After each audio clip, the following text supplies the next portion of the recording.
நம்முடைய பேரமைப்பு வளர்ந்து இருக்கிறது. அதற்கெல்லாம் ஒரே காரணம் தலைவருடைய உழைப்பு. இப்ப வேலூர் மண்டலத்துல இன்னைக்கு வேலூர்ல மண்டல தலைவராக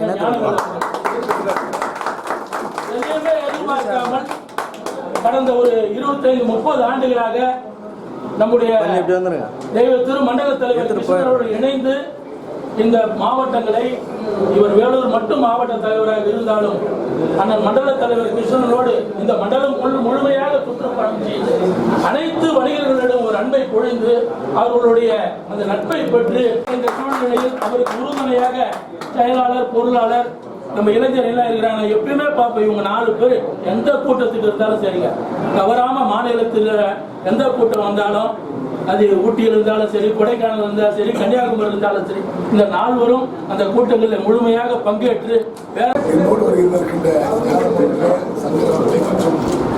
நிர்வாகிகள், ஊடக பத்திரிகை நிருபர்களையும் வழக்கத்தை தெரிவித்துக் கொண்டு, ஒரு சிறந்த நிர்வாகம் என்பது இப்போ அலுவலகம் இல்லை என்று சொன்னால் நிர்வாகம் நடத்த முடியாது. எல்லா அரசு பார்க்கின்ற பொழுது தலைமை விட ஒருபடி மேலே சென்று மாவட்டத்தில் தலைவர் சேர்க்கிறார் என்று சொன்னால் அது எல்லோரும் பாராட்டு. இனி அடுத்த இலக்கு நான் கேட்டேன், ஏசி இருக்கானே எல்லாம் ரெடியா இருக்கு. இன்னும் ஒண்ணே இருக்கு. என்ன இருக்கு? அவருக்கு சுத்தி வேலை செய்யறதுக்கு தகுதி இருக்கு, வண்டி வாங்குறதுக்கு தகுதி நம்ம யாரும் உருவாக்கணும். பாரத பிரதமர் அப்படின்னு சொன்னா நம்முடைய நாட்டுக்குரிய ஒரு மூத்த தலைவராக அவங்க ஒரு கார்ல வாகனத்தை வருகின்ற பொழுதுதான் அடையாளம் இல்லையா? நான் கூட என்னுடைய வண்டி இந்த கருப்பு வண்டியில் வரல. தமிழ்நாடு வணிக சங்க பேரமைப்பின் சார்பாக வேலூர் மண்டல மாவட்டத்தினுடைய தலைமை அலுவலகம் திறக்கப்பட்டு சாமானிய வணிகர்களுக்கும் பாதுகாப்பு தரக்கூடிய ஒரு அலுவலகமாக இது செயல்பட தொடங்கி இருக்கிறது. செயல்பாட்டு நடவடிக்கையின் மூலமாக பல்வேறு தீர்மானங்களை எடுத்திருக்கிறோம். குறிப்பாக வேலூர் மாவட்டத்தில் குறைந்தபட்சம் 34 ஏக்கர் அளவில் ஒரு வணிக வளாகம் தொடங்க இருக்கிறார்கள். அதற்கு அடிப்படை வசதிகளை அரசு ஏற்படுத்தி தரப்பட வேண்டும் என்பதை வலியுறுத்தி தமிழ்நாடு முதலமைச்சர் அவர்களை விரைவாக சந்திக்க இருக்கிறோம். அதே போன்று தமிழகம் முழுவதும் உள்ளாட்சி, நகராட்சி கடைகள் வாடகை விகிதம் நியாயமான முறையில் ஒதுக்கீடு செய்து அங்கு காலகாலமாக வணிகம் செய்து கொண்டிருக்கின்ற வணிகர்களுக்கே ஒதுக்கீடு செய்யப்பட வேண்டும் என்ற கோரிக்கையை வலியுறுத்துகிறோம். தமிழ்நாடு முழுவதும் இந்த அறநிலைத்துறைக்கு சொந்தமான இடங்களில் குறைந்தபட்சம் 2 லட்சத்துக்கு மேற்கொண்ட கடைகள் வாடகைக்கு கடை நடத்தி வருகிறார்கள். அதில் தர வாடகை இருக்கிறது, கட்டிட வாடகை இருக்கிறது. தரே இல்லாத இடத்தில் கூட சும்மா ஒரு பெஞ்சை போட்டு கொண்டு வியாபாரம் செய்து கொண்டிருக்கிறார்கள். அதையெல்லாம் முறைப்படுத்தி மாண்புமிகு அறநிலைத்துறை அமைச்சர் அவர்களை ஏற்கனவே சந்தித்திருக்கிறோம், மீண்டும் சந்தித்து வலியுறுத்த இருக்கிறோம். அந்த கடை வியாபாரிகளுக்கு ஒரு பாதுகாப்பாக இந்த அரசு பல்வேறு திட்டங்களை தீட்டி தரப்பட வேண்டும். நியாயமான முறையிலே பெயர் மாற்றங்கள், ஒதுக்கீடுகளை நியாயமான செயல்படுத்திட வேண்டும். இது குறித்து வருகின்ற 18ஆம் தேதி தேனியில் நடைபெறுகின்ற மாநில பொதுக்குழுவிலே பல்வேறு தீர்மானங்களை எடுக்க இருக்கிறோம். ஆகிய அறநிலைத்துறை கடை வைத்திருக்கின்ற வியாபாரிகள் மிகவும் சிரமப்பட்டுக் கொண்டிருக்கிறார்கள்.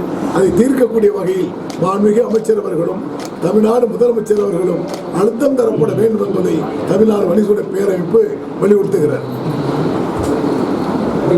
கேட்கிறீங்களா?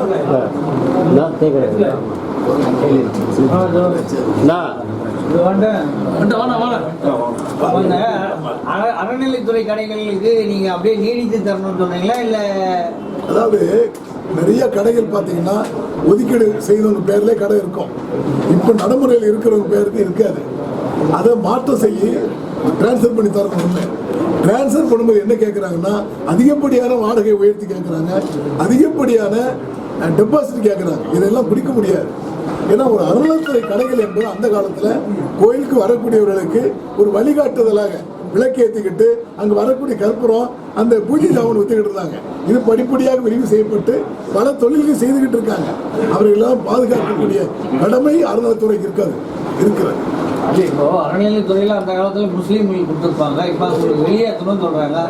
வெளியேற்றணும்ன்றீங்களா, வானான்றீங்களா? எங்களை பொறுத்தவரையிலே ஜாதி மதத்தை நாங்கள் அப்பாற்பட்டவங்க, நம்ம இந்தியர்கள். எல்லா குடிமக்களுக்கும் அங்கே தொழில் செய்வதற்கு வழிவகை செய்து தரப்பட வேண்டும். இருப்பவர்களை அகற்றுகின்ற பேச்சுக்கு இடம் இருக்கக்கூடாது. சென்ட்ரல் கவர்மெண்ட் வந்து ஜிஎஸ்டி ரெடியூஸ் பண்ணியிருக்காங்க. இதில் வணிகர்கள் சேல்ஸ் அதிகமாக இருக்காங்க. அதாவது சேல்ஸ் வந்து அதே அடிப்படையில் தான் இருக்கும். அந்த குறிப்பிட்ட பொருளுடைய விலைவாசி குறைஞ்சிருக்கு. இன்னைக்கு பார்த்தீங்கன்னா 18 உள்ளது 12 குறைஞ்சிருக்கு, 6% குறைஞ்சிருக்கு. 18 உள்ளது 5% குறைஞ்சிருக்கு, 13% குறைஞ்சிருக்கு. அதுபோல் நிலைப்பாடுகள் குறைஞ்சிருக்கு. ஆனால் மாண்புமிகு மத்திய நிதியமைச்சர் கொடுத்த கோரிக்கை என்பது பல்வேறு சட்ட பிரச்சனைகள், சாமானிய வணிகர்களை பாதுகாக்கக்கூடிய வகையில் சட்டங்களை எளிமைப்படுத்த வேண்டும் என்பதை தமிழ்நாடு வணிகர் பேரமைப்பு வலியுறுத்திக் கொண்டிருக்கிறது. தொடர்ந்து வலியுறுத்துவோம். சாதாரண வியாபாரிகளும் ஜிஎஸ்டி உள்ளே நுழைகின்ற பொழுது அச்சமில்லாமல் பயமில்லாமல் வியாபாரம் செய்து கணக்குகளை காட்டப்பட வேண்டும். அரசு துறை அதிகாரிகள் சாமானிய வியாபாரிகளிடத்தில் ஒரு அச்சுறுத்தலை ஏற்படுத்தாமல் மனித விமானத்தோடு நடந்து கொள்ள வேண்டும் என்ற கோரிக்கையை வலியுறுத்தியிருக்கிறோம். இந்த பேரூராட்சி கடைகளை வந்து நீங்க உயர்த்தக்கூடாது. ஏற்கனவே திமுக ஆட்சிக்கு வந்த உடனே சந்தித்து பேசி அதுக்கு ஒரு தீர்வு தானேன்னு சொல்றீங்க. 4.5 வருஷத்துக்கு மேல இன்னுமா தீர்வு இல்லை, உண்மையிலே தீர்வு கண்டிருக்கோம். அதாவது பல மார்க்கெட்டுகள் குறிப்பாக சொல்லி போனீங்கன்னா கோவை, திருநெல்வேலி, பொள்ளாச்சி என்று பல்வேறு ஊர்களிலே அது ஒதுக்கீடு செய்து கொடுத்திருக்காங்க. அதற்கு தமிழ்நாடு முதலமைச்சர் அவர்களுக்கு மனசார நாங்கள் நன்றி சொல்லிக்கிட்டு இருக்கோம். மேலும் பல பகுதிகளிலே, ஏன்னா இப்போ நீங்கள் எப்படி பார்த்தீங்கன்னா ஒரு மார்க்கெட்டை ஒரு நபர் எடுத்திருப்பாரு, குத்தகைதாரர் அதுக்கு பேர். குத்தகைதாரர்கிட்ட எங்கள் ஆட்கள் ஒரு 200 பேர் வாடகை கட்டிக்கிட்டு இருப்பாங்க. இப்போ அந்த இடத்த கட்டிக்கிட்ட பொழுது குத்தகைதாரர் தான் அங்கே அனுமதியாக இருப்பார். நாங்கள் என்ன சொல்கிறோம், அது நடத்தி 200 பேருக்கும் அலாட் கொடுங்கன்னு கேட்குறோம். பல்வேறு பிரச்சனை இருக்கு. அது அரசு ஒன்று ஒன்றா பரிசீலனை பண்ணி செஞ்சுக்கிட்டு இருக்காங்க. அந்த கோரிக்கையை தொடர்ந்து அழுத்தம் கொடுத்துக்கிட்டே இருக்கிறோம். இதான் விஷயம். ஆன்லைன் வணிகத்தை வந்து இன்னைக்கு வந்து தொடர்ச்சியாக வந்து இதுவாகிட்டு இருக்கு. இன்னைக்கு அமேசான், ஃப்ளிப்கார்ட் தவிர்த்து செப்டோ, பிளிங்கிட் இந்த மாதிரி போயிட்டு இருக்கு. ஸோ அதை தடை செய்ய தொடர்ச்சியாக நீங்கள் வலியுறுத்திட்டு இருக்கீங்க. அரசாங்கம் என்ன அதுக்கு என்ன ரெஸ்பான்ஸ் பண்ணிருக்கு? அரசாங்கத்துக்கிட்ட நாங்கள் தெளிவாக சொல்லியிருக்கிறோம். மத்திய வர்த்தகத்துறை அமைச்சர் PS கோயலுக்கு அதற்குரிய கருத்துக்களை தெரிவிச்சிருக்கிறாங்க. இந்த அமேசான் என்ற நிறுவனம் 6600 கோடி லாஸ்ன்னு கணக்கு கொடுத்தாங்க போன ஆண்டு. நீங்களாம் பார்த்துருப்பீங்க. அமைச்சரை கேட்டார், லாஸ் செய்யக்கூடிய வியாபாரம் ஏன் இங்கே வர்றான்னு கேட்டாங்க. நாங்கள் அமைச்சரை சந்திக்கிட்டபோது விளக்கம் கொடுத்தோம். 6600 கோடி அவருக்கு இழப்பீடு என்று சொன்னால் எத்தனாயிரம் கடைகள் காலி செய்யப்பட்டிருக்கோம். அந்த இழப்பை தாங்க முடியாமல் சொல்லியிருக்கோம். சில புள்ளி விவரங்களை நேரடியாக கொடுத்துருக்கிறோம். தமிழ்நாடு முதலமைச்சர்கிட்ட கொடுத்திருக்கிறோம். ஆகவே சிறப்பு பாதுகாப்பு சட்டம் ஒன்றை நிறைவேற்ற வேண்டும் என்ற கோரிக்கையை தமிழ்நாடு வணிகர் பேரமைப்பு தொடர்ந்து வலியுறுத்துகிறது. உங்களை போல ஊடகம், பத்திரிகை நண்பர்கள் எல்லாம் சாமானிய வணிகர்கள் ஆதரவு தாருங்கன்னு உங்ககிட்ட கேட்கிறேன். உணவு பாதுகாப்புத்துறை இன்னும் தொடர்ந்து அந்த அராஜக போக்கு கடைபிடிக்கிறாங்க. நீங்க என்ன நடவடிக்கை இல்லை, இது எங்ககிட்ட நேரடியாக புகார் என்ற அடிப்படையில் வருகின்ற பொழுது உடனே நடவடிக்கை எடுக்கிறோம். சமீபத்தில் ஈரோடு, கோவை மாவட்டங்களிலிருந்து அந்த உற்பத்தி செய்கின்ற பொருளில் நச்சுத்தன்மை இருப்பதாக உறுதி செய்து ஒரு சான்றிதழ் வழங்கப்பட்டது. அதை நாங்கள் நச்சுத்தன்மை எப்படி வருகிறது என்பதை கண்டறிவதற்காக மாண்புமிகு அமைச்சர் சுப்பிரமணியன் அவர்களிடத்தில் நேரடியாக பேசினோம். அவர் அதிகாரிகளை அழைத்துக் கொண்டு பேசி தீர்வு காணுவோம் என்று சொன்னார்கள். நீங்கள் அந்த குறிப்பு பார்த்தீங்கன்னா விவசாயம் செய்கின்ற அனைத்து பொருள்களுமே நச்சுத்தன்மை இருக்கும். அந்த நச்சுத்தன்மை வருவதற்கு யார் காரணம் என்று சொன்னால் வியாபாரிகள் அல்ல, விவசாயிகள், உற்பத்தியாளர்கள், வாங்கி விற்பவர்கள் வியாபாரிகள். அதை உற்பத்தி செய்கின்ற விவசாயிகள் நச்சுத்தன்மை உள்ள உரம், பூச்சிக்கொல்லி மருந்து அடிக்கின்ற காரணத்தினால் நச்சுத்தன்மை இருக்கிறது. இது அரசு தான் களைய வேண்டும். அந்த நிலைப்பாடு இல்லை என்று சொன்னால் ஒரு பொருள் கூட மக்கள் கிடைக்காது. ஆகவேதான் தமிழ்நாடு வணிக சங்க பேரமைப்பு உணவு பாதுகாப்பு துறையிலே சட்ட திருத்தம் வேண்டும் என்பதை தொடர்ந்து வலியுறுத்துகிறது. சில கடைகளில் வந்து இந்த எக்ஸ்பிரி டேட் முடிஞ்ச பிற்பாடு கூட சில உயிர் காக்கும் மருந்துகள் வந்து சேல்ஸ் ஆகுதா ஒரு கம்ப்ளைண்ட் இருக்கு. அதாவது எக்ஸ்பிரி டேட் காலம் கடந்த பிறகு அந்த எந்த பொருளை விற்பனை செய்யக்கூடாது என்பதிலே நாங்கள் தெளிவாக இருக்கிறோம். அரசு தடை செய்யப்பட்ட பொருளையும் வியாபாரிகள் யாரும் விற்பனை செய்யக்கூடாது என்பதில் தெளிவாக இருக்கிறோம், உறுதியாக இருக்கிறோம். தொடர்ந்து அவர்கள் தவறு செய்வார்கள் ஆனால் அவர்களை வணிக சங்கத்திலிருந்து அடிப்படை உறுப்பிலிருந்து நீக்குவோம் என்பதை எச்சரிக்கையோடு நான் பதிவு செய்து கொள்கிறேன். ஜிஎஸ்டி கம்மியான ஒருபாடு எத்தனை சதவீதம் வந்து சேல்ஸ் இன்க்ரீஸ் ஆகிருக்கு? இல்லை, சேல்ஸ் என்பது பார்த்தீங்கன்னா சேல்ஸை விட அந்த விலை குறைந்ததுக்கு மக்கள் கிடைச்சிருக்கு. தீபாவளி நேரத்தில் நல்ல சேல்ஸ் உயர்ந்திருக்கு. கடந்த அரசை விட இந்த ஒரு சேல்ஸ் கூடி இருக்கு. அதுக்கு இன்னொரு காரணம் இருக்கு. இந்த மாநில அரசு மகளிர் உரிமை தொகை கொடுக்குறாங்க பாருங்க, இதுவும் அந்த பண்டிகை கால சேல்ஸுக்கு ஒரு அதிகமான காரணமாக அமைஞ்சிருக்கு. நாங்கள் புள்ளி விவரங்களை கேட்டதுனால சொல்றோம். அந்த அமெரிக்காவோட வெளிநாட்டு கொள்கையை பார்த்துருப்பீங்க. ரீசெண்டாக அந்த ட்ரம்ப் ஒரு சில இதுக்கு வந்து 100%, 200% விதிச்சாரு.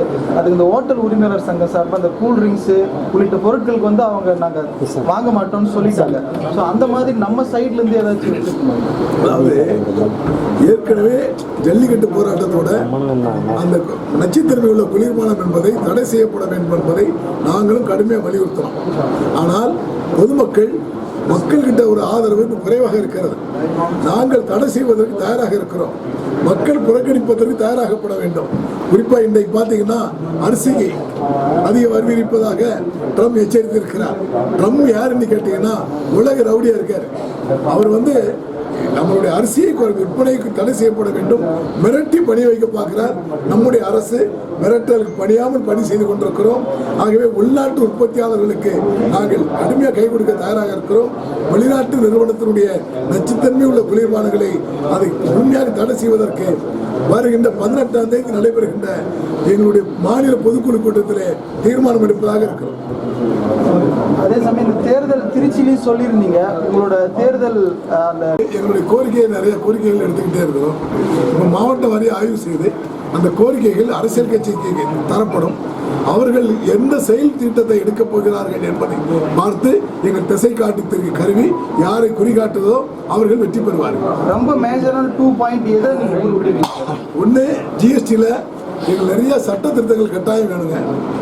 மாநில அரசில் ஒதுக்கீடுகள் இந்த கார்பரேட் கம்பெனியுடைய அட்டூழியம், கார்பரேட் கம்பெனிகள் இந்த ஆன்லைன் ட்ரேடிங் அட்டூழியங்கள் இதை கட்டுப்படுத்துவதற்கு சட்டங்கள் வேண்டும். இதை போட்டிட்டு தான் 2 தான் பெரிய டார்கெட்டாக வலியுறுத்திருக்கும். சில்லறை வணிகம் காக்கப்படுவதற்கு சிறப்பு பாதுகாப்பு சட்டம் ஒன்றை நிறைவேற்ற வேண்டும். ஸோ இதை யார் உங்களுக்கு வாக்குறுதி கொடுக்குறாங்களோ அவங்களுக்கு உங்களோட ஆதரவு எழுத்துப்பூர்வமாக தரப்பட வேண்டும். எங்கள் திசைக்கு நாங்கள்லாம் ஓட்டு வாங்க, எங்களுக்கு 1 கோடி வாக்காளர்கள், நாங்கள் எல்லா ஓட்டு வாக்காளர்கள் என்ன சொல்கிறோம்னா நம்ம தலைமை என்ன முடிவெடுக்கிறதோ அதுதான் வாக்கு. நாங்கள் வந்து ஓப்பனாக இவங்களுக்கு போட அவங்களுக்கு போட சொல்ல மாட்டோங்க. ஆனால் மறைமுகமாக மிக தெளிவாக வேலை பார்த்துக்கிட்டு இருக்காங்க பேரமைப்பு நிர்வாகிகள் என்பதை எல்லா அரசியல் கட்சிகளும் இந்த ஊடகம் மூலமாக தெரிந்து கொள்ள வேண்டும்.